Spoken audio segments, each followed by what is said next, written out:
Believe I am live.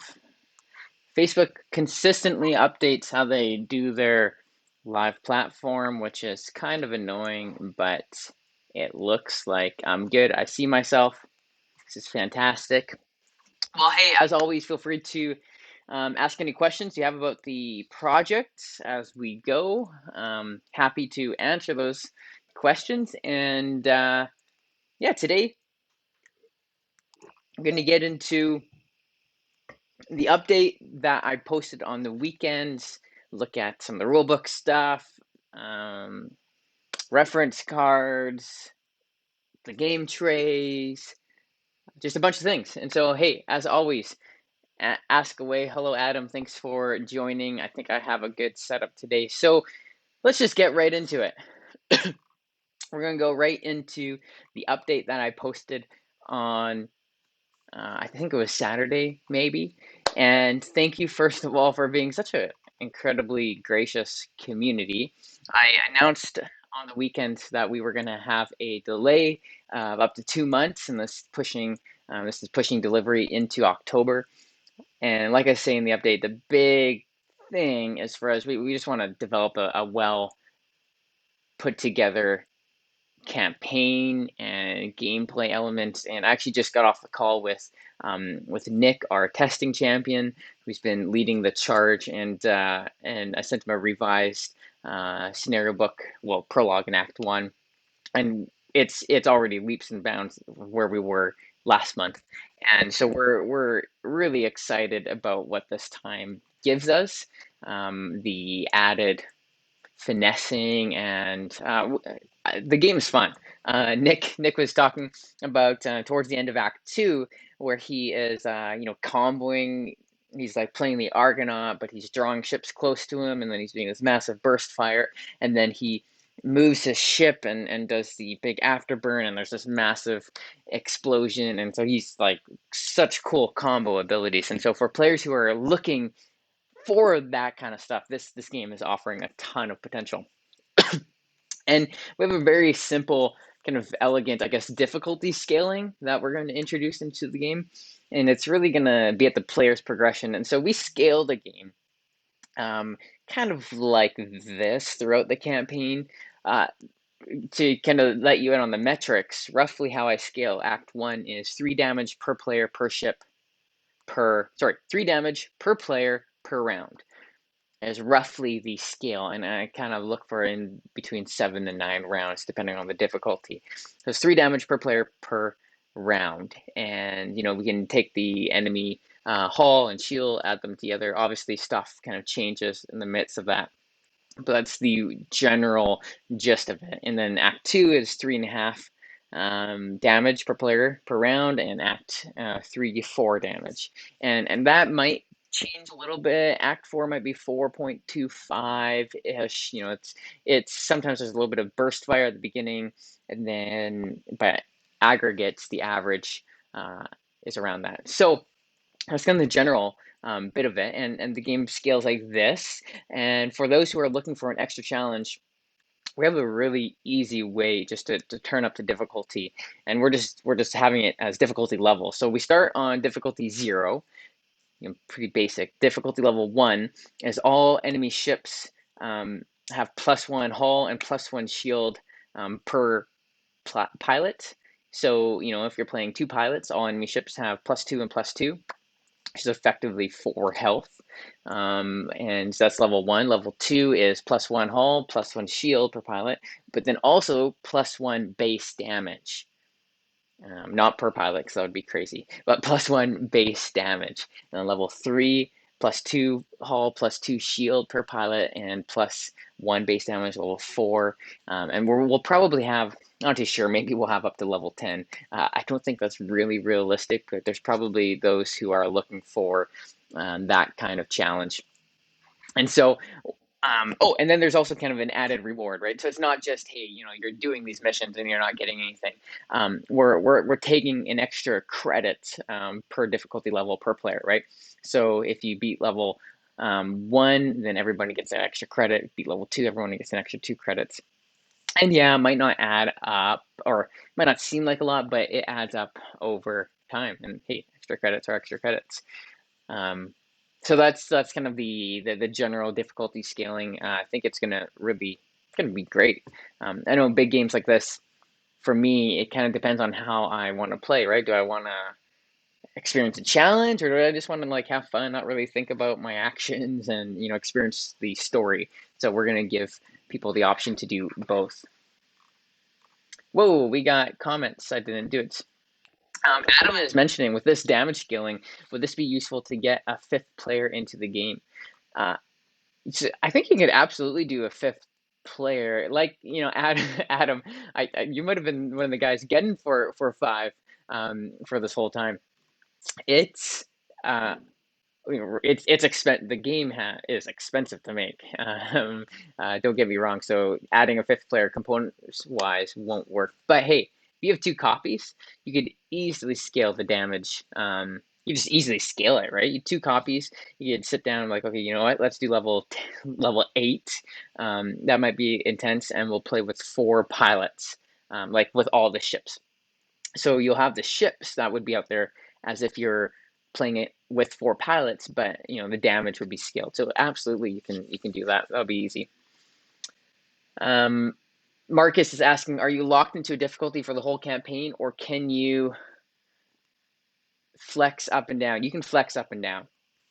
So if you're consistently playing level 3, but you're like, let's go a little bit harder challenge, you can bump up to level 4, do that for a mission. You're like, okay, you know what? Let's do level 5 and then come back down. Totally. Scenario to scenario, you can choose what you're doing before the scenario starts. Another kind of mechanic we're doing is introducing, it's not really a mechanic, but it's a little bit of like a catch-up mechanic. Every time you fail a scenario, you will fill in one of these slots on the squad progression sheet called a bolster boost. And basically, and there's 3 of these. You fill in a bolster boost. And at the beginning of a scenario, you look at the squad progression sheet, you see how many bolster boosts are filled in, and every pilot adds that many ×2 bolster cards into their modifier deck, just to give you a little bit of an edge. If you successfully complete that scenario, you'll erase all the bolster boost, and they'll just kind of go back to scratch.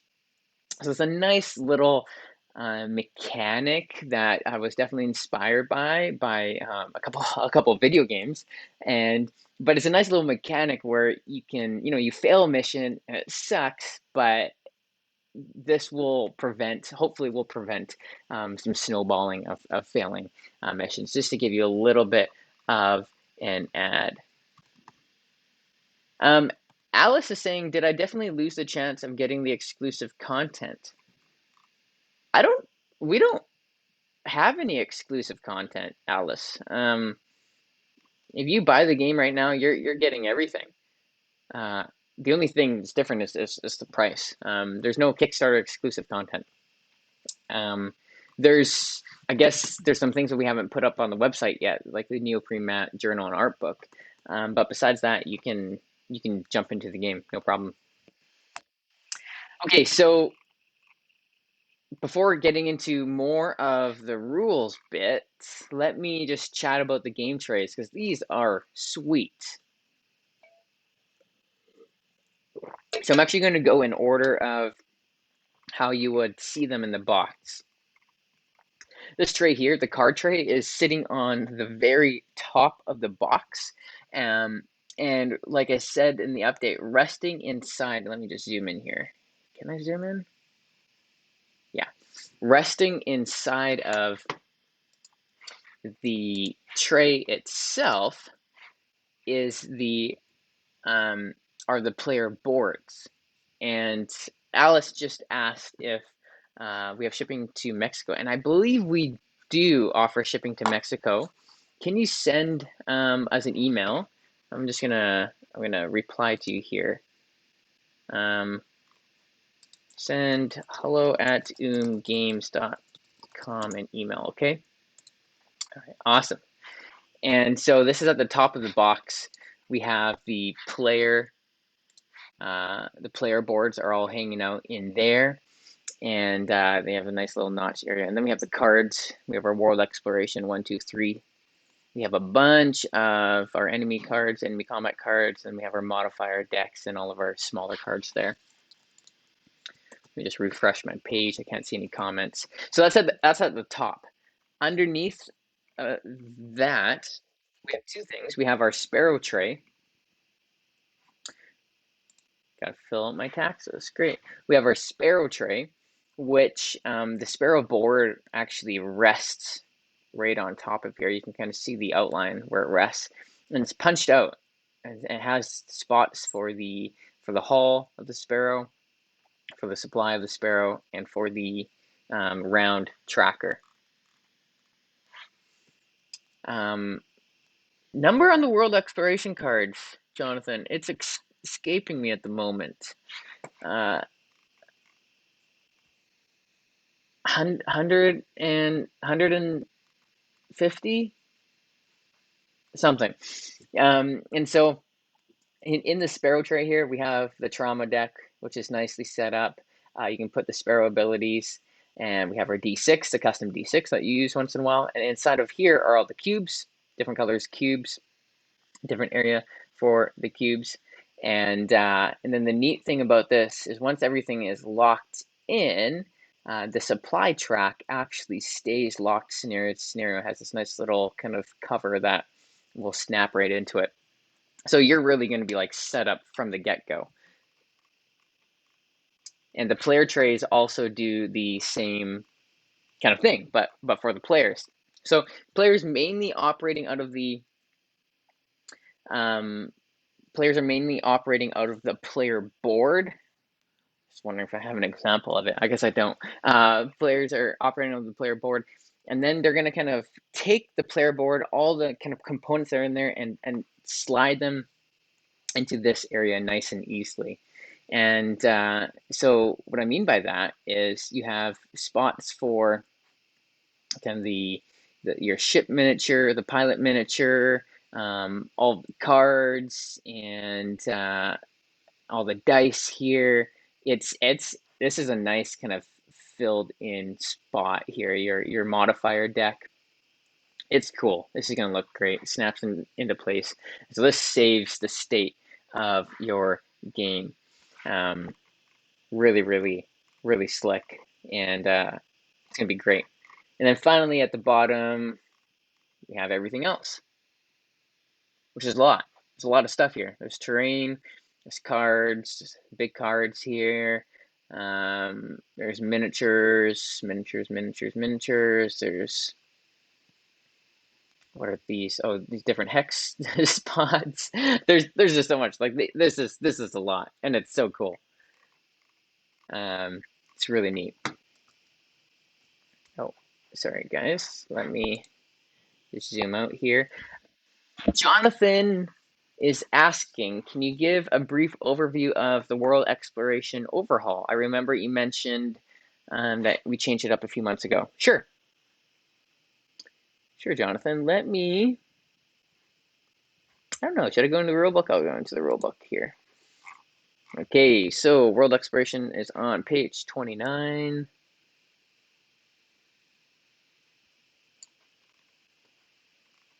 This rulebook was posted yesterday on Facebook and Discord, and so please take a look at it. Fill out any questions you have on the form that's attached. And Bryce, hey, those look those look nice. They do look nice, Bryce. Thanks. For those of you who don't know, Bryce is the mastermind behind the game trace. So if something doesn't fit 100%, he's commented on here. So feel free to hound him. Don't hound me. I'm just kidding. Everything will fit. We're making sure of it. Sorry, Bryce. So the world exploration, kind of a brief overview. We have our pilot set up. You set your starting hull according to your pilot's tile. Your shield determines your energy per mission, and that is how many pilots are playing. One pilot, 10 energy, two pilots, 9 energy, so on. Stress is at 0. You take the world exploration deck, you set it up. And look at Actually, hey, this is great. I don't think Facebook has this. But if you have any questions about the trays specifically, feel free to post in here.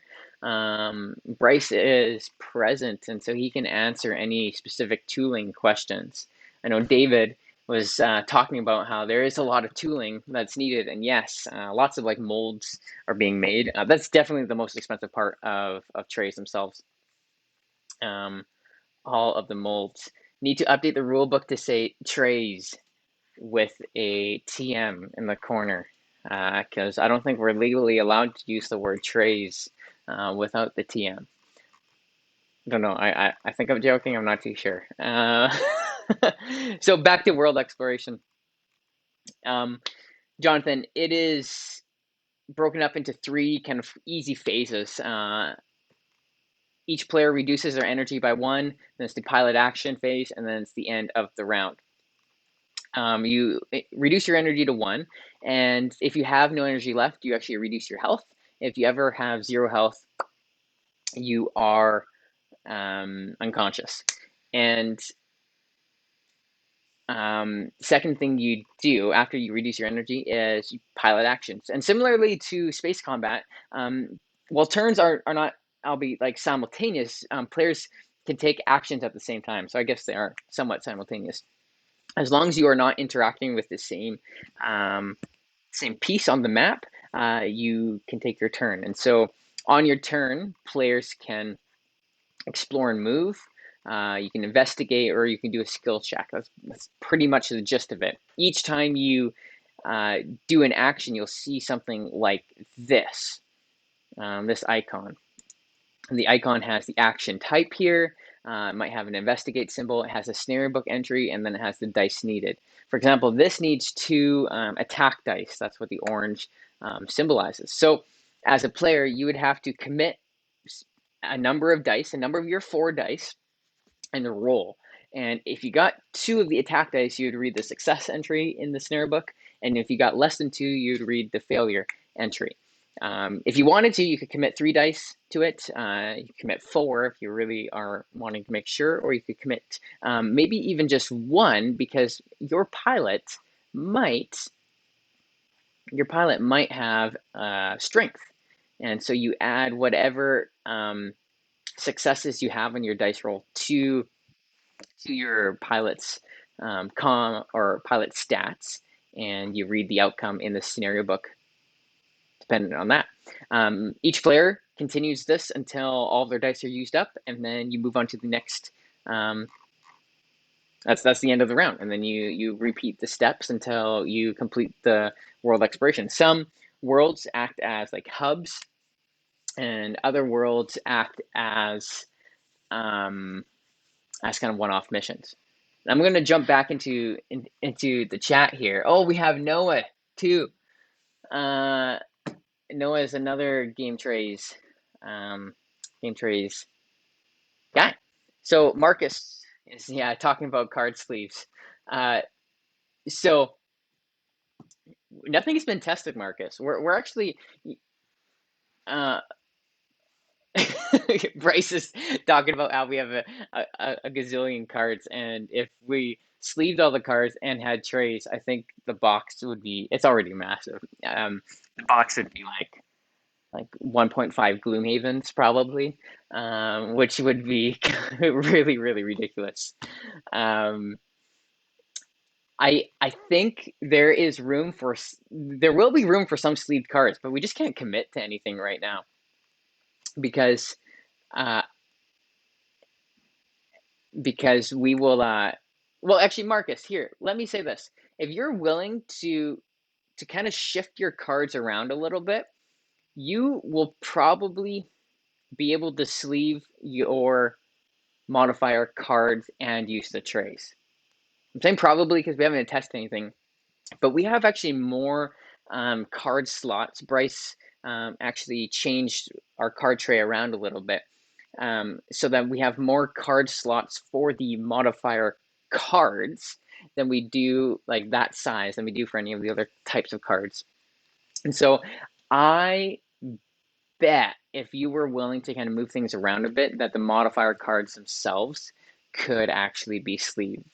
I'm not promising anything because Bryce might be sweating bullets right now.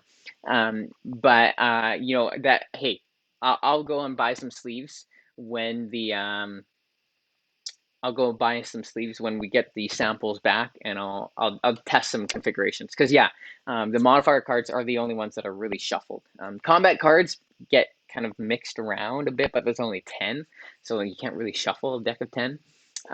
With the combat cards, or sorry, with the modifier cards, you will shuffle them.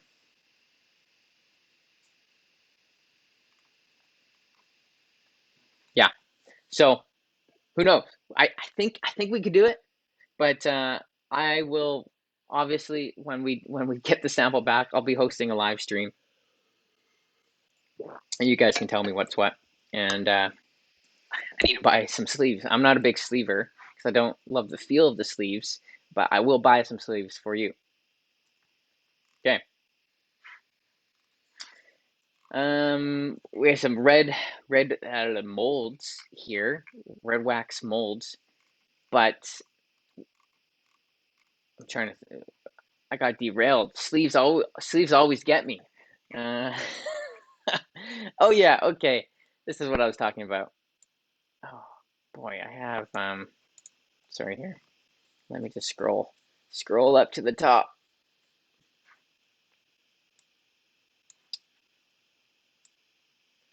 So we refreshed the rule book. There's a couple areas that are not 100% finished, right? We have our game contents, but you know, you look at all the contents here. Um, and then we have some kind of example images. Like this is an old, sorry, this is a very old kind of rendering of the Sparrow tray, which we should import the new ones. Um, and then uh, yeah, I'm trying to think what else I want to walk through with the rule book. Oh, you know what? Let's actually do this.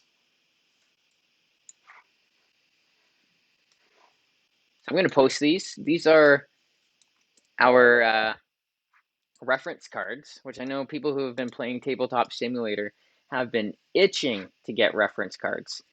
And so I believe there's 4 of them in the box. So there's 2 sets of reference cards. So you know if you're split across the room, we'll have 2 sets. This is 1 card.